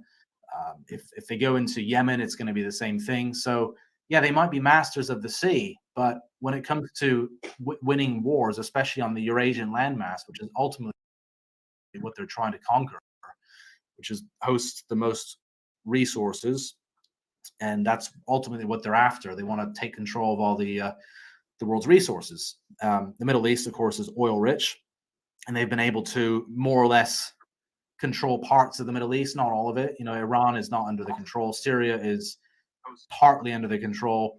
Yemen is not. And you have these various militia groups, also known as the Axis of Resistance, that have been fighting back. And they've never really been able to control the entire Middle East. They've been able, of course, kept it destabilized and caused all kinds of chaos over the last 60 years, and have the audacity to call it a troubled region. And it's like, well, yeah, who caused the trouble in the first place? It wasn't like that previously. So, yeah, that's where we are. We've got this land power which has the advantage of global reach, but when it comes to actually controlling places and winning wars, you need boots on the ground. And the U.S. just doesn't have. I mean, they used to have if you go back to World War II, I mean, back then you had battle-hardened soldiers. Now they're having recruitment issues, and there's no the U.S. Army is not this battle-hardened force that it used to be, and it's not even getting stronger. I mean, just look at the population that they have to draw from. I mean, there's not this healthy sort of aggressive masculine pool to draw from anymore. We've got these soft, effeminate TikTokers. So and the same is for the IDF. I mean, look at the soldiers in that army. That's why they're not doing well at all, because they don't have real the real fighting spirit. They've got these what's the word, conscripts. It's a conscript army. They don't really want to be there. It's not even their land, you see. So, but yeah, I'll hand the mic over to whoever wants to go next. What do you think? I can talk a bit about Iran. As you know, guys, I'm half Iranian, so I know quite a lot about Iran. And yeah, so like you said, since the 1980s, they've been fighting the Iraqis, and Iraqis were, at the time, they were the fourth largest army in the world, or the most heavily equipped army in the world, and they were pretty powerful. And even with all the weapons that Iraq gave, they couldn't take 1 inch from the Iranians. And Iran at the time, they didn't really have any special weapons, because even back then, Iran had very bad relations with Russia, and they had very bad relations with China as well. So Iran was pretty much by itself, and making its own weapons. And the only weapons it did have were the weapons left over from the Shah regime. So when the Shah was toppled, he was also being given lots of American weapons. So, and till to this day, they still fly the old, airplanes that the Shah inherited from the Americans, and to this day they still fly these airplanes. But they are buying some brand new Sukhoi kind of airplanes from Russia. Relationships with Russia is actually improving, because back then the Iranians didn't really get along with the Soviets back then, so they didn't really buy many Soviet weapons. But things are improving now, and the relationship with China has improved a hell of a lot as well.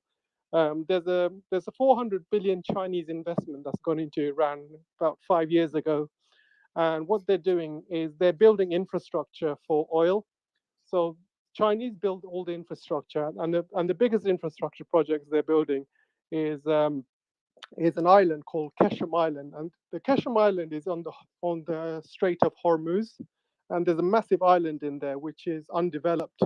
So what the Chinese and the Iranians are doing are jointly developing the island, and that's going to be some sort of massive port for oil and gas, which is going to be transported to the rest of the world. But they're also building a massive military base as well, joint military base, and this is top secret at the moment. So obviously I can't confirm it or deny it, but they seem to be building a joint military base, which means this is going to house not only Iranian ships, but also Chinese ships as well. And the Chinese have got another port, not about 50 kilometers or 100 kilometers away, called the Guada port, which the Chinese are also developing as well. And the Chinese will want to have some sort of security with all that money they're putting in, because in Guada port, the Chinese have already put in about 80 billion worth of money to develop that port. And obviously 400 billion is going into Iran, and they're building all the infrastructure, the train lines, building brand new airports. There's a new airport they've started building this year, and it's going to be state of the art. And Iran is basically full of Chinese technology. I was there like 5 years ago, and back then they had all Chinese technology, like Huawei phones and all sorts of other Chinese tech. And the same thing is happening to Russia as well. Russia has been full of Chinese technology, EV cars and stuff like that. So Iran is basically a massive market for the Chinese. But the main thing that